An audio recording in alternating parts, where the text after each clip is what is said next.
Next, I'm going to go over discharge instructions. So when a patient is leaving with a pet, we like to tell them that the anesthesia may take up to 24 hours to wear off. So basically they need to be conscious of this and realize that although their pet may seem normal, they may have delayed reactions and need assistance getting up and down off of things and going up and down stairs, and should be restricted to leash walks only. We also advise owners not to feed their pet or give them water until after an hour after returning home. This is because when they go home they may be really excited. We don't want them to vomit as a result of the anesthesia.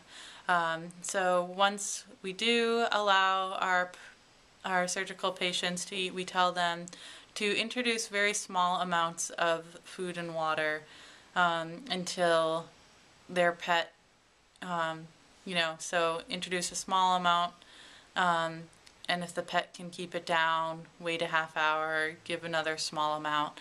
The next day we tell them that they can resume feeding as normal unless it's, we have different specifications for different surgeries, such as an abdominal exploratory, that sort of thing. We might have them restrict food. We also discuss with them that their pet may not have a bowel movement for 1 to 2 days after the surgery, and that is normal.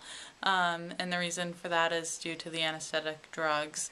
We also like to let owners know that they should restrict exercise with their pet for the next day while it's recovering, and if it has an incision, to keep that clean. They don't need to wash it, but they should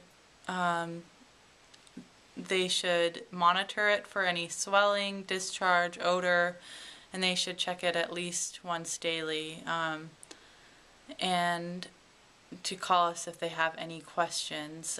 We make sure that our phone number is on the form, and also we give them the emergency clinics, because we are not open 24 hours a day, their numbers as well. This is a form that we use for the surgical follow-up for ovarian hysterectomies and neuters. And so we also have information about the diet. We tell them that, they should reduce feeding their pet by 20 to 25%, and that's due to the lowered metabolism. And if they have any questions, that they should contact us about their pet's weight, but to use this body condition score chart to kind of evaluate their pet. We want them to have a nice waistline and be able to feel the ribs but not see them. This is our form, and we talk about the weakness from the anesthesia lasting from a few hours to 24 hours, even though the pet's normal. We talk about the elimination. Also with females in a spay, they may have slightly blood-tinged urine. If they don't resolve, then they should call us, or if their pet isn't acting normally otherwise. We tell them about any pain medications we may have prescribed. So we say your pet may have mild to moderate pain. We've sent them home with the specific pain medication and how many tablets they should give, how many times daily, and when to start it. We sometimes prescribe antibiotics as well, and we'll write in the antibiotics. We have different forms for other surgeries. We have a general go-home form, which is what I discussed, and then this is spay and neuter specific. That's why it has calorie restrictions. With our dentals, we often tell pet owners to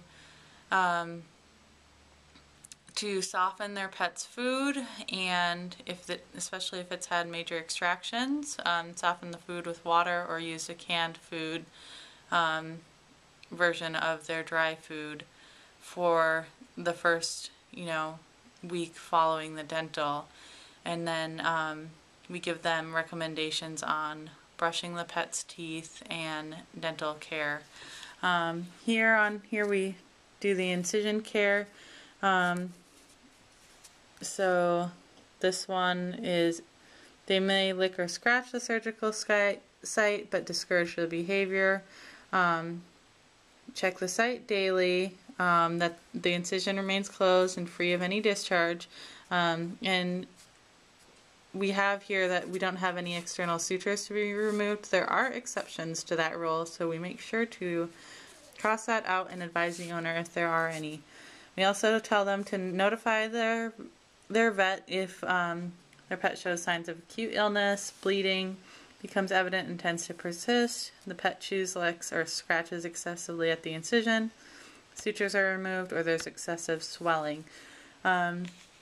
With some patients, we send them home with a Elizabethan collar if they need it, and some pets also need sedatives after their surgeries to keep them quiet while they're healing.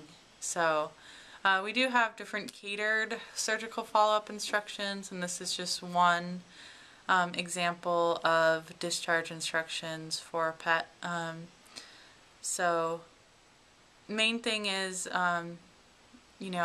keeping their pet quiet and monitoring them for the first 24 hours, and then if they've had an incision, then we definitely make sure that they know what's normal versus abnormal, and to call us if they have any questions. We always stress that because we would rather them come in and take a peek at everything and see that it's all right than have an issue happen that's unresolved.